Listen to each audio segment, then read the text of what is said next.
যে যেখান থেকে দেখছেন সবাইকে আন্তরিক শুভেচ্ছা ও অভিনন্দন জানিয়ে শুরু করছি আজকের একটি প্রতিবেদন। আজকে একটি প্রতিবেদনে আমরা একটি অসহায় আপুকে নিয়ে এসেছি। আপুটা অনেক অসহায়, তার জীবনের গল্প আমরা শুনবো।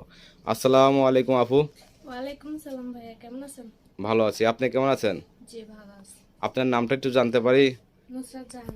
একটু জুড়ে বলেন। নুসরাত জাহান। আচ্ছা, আপনার বয়সটা কত হবে? 16-17। 16-17।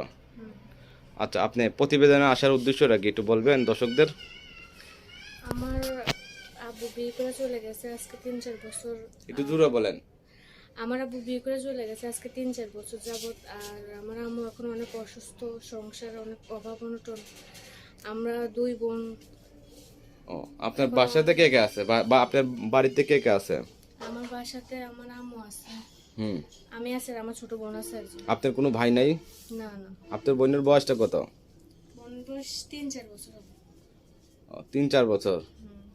আচ্ছা, এখন আপনার প্রতিবেদনে আসার উদ্দেশ্যটা একটু আরো ভালো করে খুলে বলবেন। আপনি আসেন কোন উদ্দেশ্যে, কি কারণে, আপনি কি করেন, আপনার মা কি করে?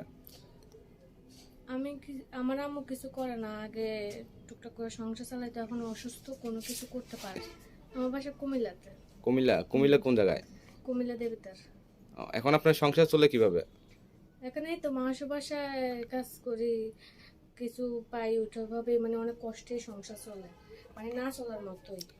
আচ্ছা, আপনার ঘরটা কি এটাই? আপনি কি ঘরেই থাকেন, আপনার মা আর আপনি? হ্যাঁ, এখানে আমি থাকি। ও আচ্ছা, আপনার বাবা বিবাহ করে চলে গেছে আজকে কত বছর? এই 4-5 বছর। 4-5 বছর। হুম। আপনার বাবা কোনো আপনাকে খোঁজ খবর নেয় না? না, কোনো খোঁজ খবর নেয় না, আমাদের কোনো খোঁজ খবর নেয় না, আমরা ভালো আছি না না আছি ওটারও কোনো খোঁজ খবর নেয় না। আচ্ছা, আপনার আগের আপনার বাবা যেহেতু বিবাহ করেছে, ওই সংসারে কোনো ছেলে মেয়ে আছে আপনি জানেন? না, জানি না, আমাদের তো কোনো খোঁজ খবর নেয় না। ও আচ্ছা, আপনি যদি এখন আপনি যেহেতু প্রতিবেদন আছেন, যদি কোনো বিদেশি অথবা দেশের ভাইয়েরা আপনাকে ফোন দেয়, তাহলে কি আপনার নাম্বারের সাথে যোগাযোগ করতে পারবে? হুম। আপনার নাম্বার আছে? জি।